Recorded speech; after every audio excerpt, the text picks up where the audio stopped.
Okay, join my manager Luke Garrard before we welcome Chesterfield. Luke, some busy news this week. Obviously, we welcome the signing of David Agborn to Homer on a permanent deal. How happy to get that over the line?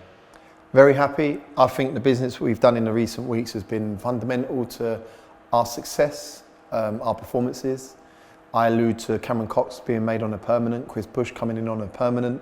Both the Chef U boys and Zach Brunt and George Broadbent on permanent, or not permanents until the end of the season, and then to get David done on a permanent for a longer term contract is brilliant. I think in the short period of time that he's been here, he's been great in his performances, but the way he conducts himself around the club's been superb. He's a mature boy for his 21-year-old age, and I think he's performed superbly. So it was really important throughout this window. We had boys that were being courted by other clubs because of the EFL opportunity to sign, and to get them all nailed down. Being in Feb now is pleasing because we can batten down the hatches and focus on having a strong finish. Yeah, another player you just mentioned there, George Broadbent. How happy were you to extend his loan to the end of the season?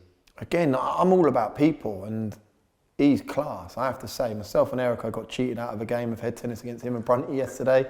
But other than that, he's once again been excellent. The way he conducts himself, he's said it himself, he's learnt loads, he's improved over the period of time he's been here, and I think that having it settled in his head will aid him to be even better.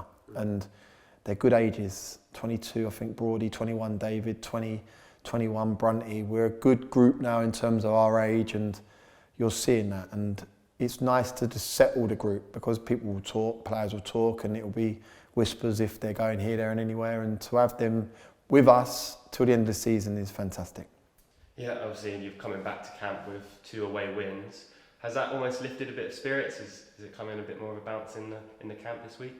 Okay, I sound so boring, but every week there's a bounce in the camp. I'm quite lively myself. I buzz off positivity and energy, and I can't really have it where even if we are having a bit of a sticky patch that we are all doom and gloom. I don't like it. I like to come to work because I love my job. I love the people around me, being the staff, and I love working with the players. And I think that if there's a consistency on that, I think if you believe in your processes, you will deliver. And I think we've been seeing that since the turn of the year. Yes, wins do aid that. Yes, there is more of an energy. What's been really positive is we have utilised the squad. We've gone and not picked the same team in the last 3 games. And I think we're seeing the benefits of that. And we've made subtle changes in the team that have gone out there. And people are knowing now that they've got to perform to ensure they keep their shirt. So for me, it's been a really positive 2023 so far, and we need to ensure that we can continue that to get to where we want to get to. Yeah, obviously it was a very positive result on Tuesday, but you did mention that you wanted to improve chances in the final third. Is that something that you've been looking forward to, working at this week? We work it every week.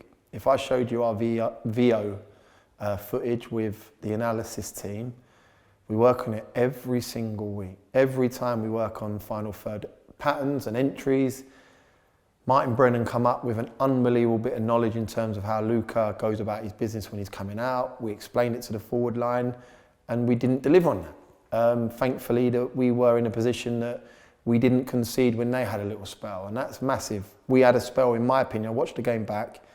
First half hour, we stuck it right on them. They couldn't get out of their half, and we had the Lely chance, the Danny Elliott one back stick, the Georgie Broadbent pull back, and these are good chances. These ain't half chances, good chances, and thankfully we didn't go under when they had a little spell, and that's what the National League's about. People ain't going to run the game like a Man City or an Arsenal at this time, and you need to ensure that when you are on top, you have a little bit more ruthlessness, and we've discussed that, a bit of killer.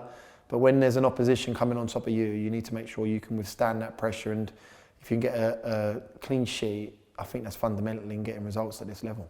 Yeah, well now let's look ahead to Chesterfield, obviously one of the top teams in the division. Are you looking forward to the challenge tomorrow? Looking forward to seeing Cookie, looking forward to see Danny Webb.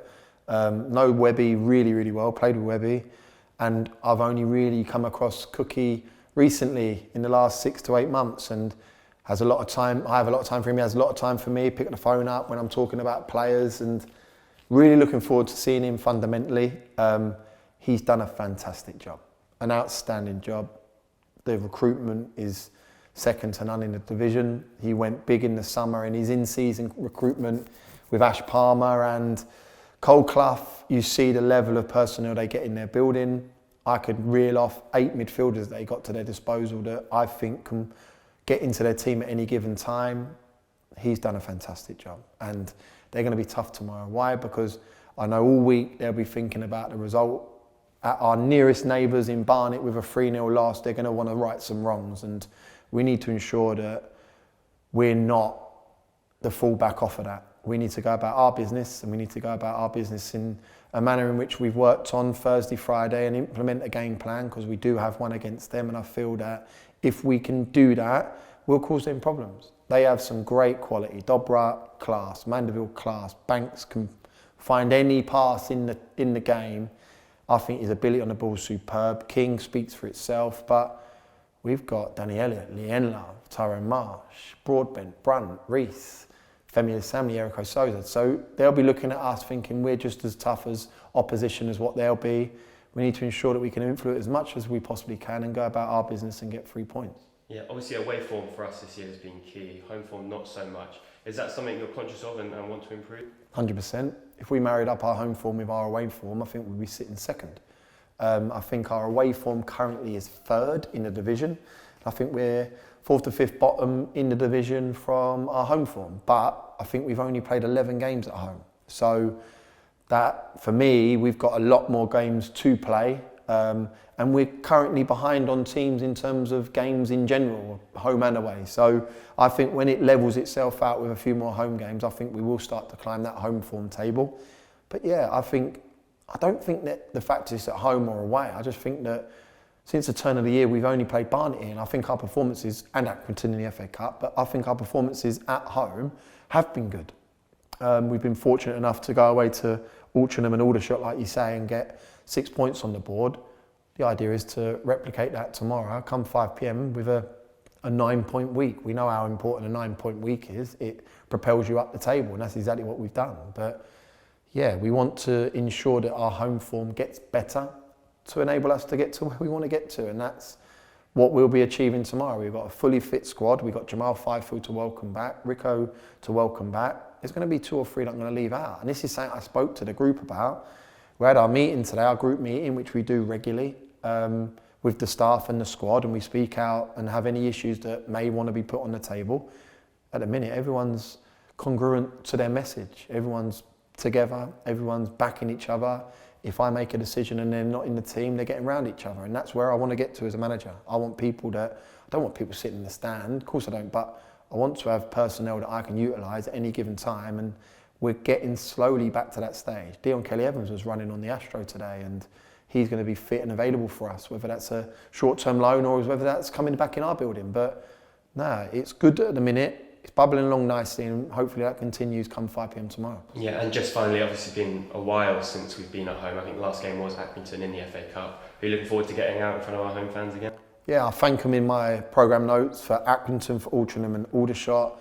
There's some miles they clocked up, and they know how much I respect them. I went and had a conversation with a little boy and his father on Tuesday evening at Aldershot because I want to show the respect I have for the fans. I adore them. I think they're the nuts, and we need them more than ever. It may be where there's a decision tomorrow and the referee's going to get influence off the back of them shouting. So if they can come out in their numbers like they did against Barnet, like they did against Accrington, it will only aid us. So yeah, really looking forward to seeing them tomorrow and putting on a performance to warrant 3 points come 5 p.m.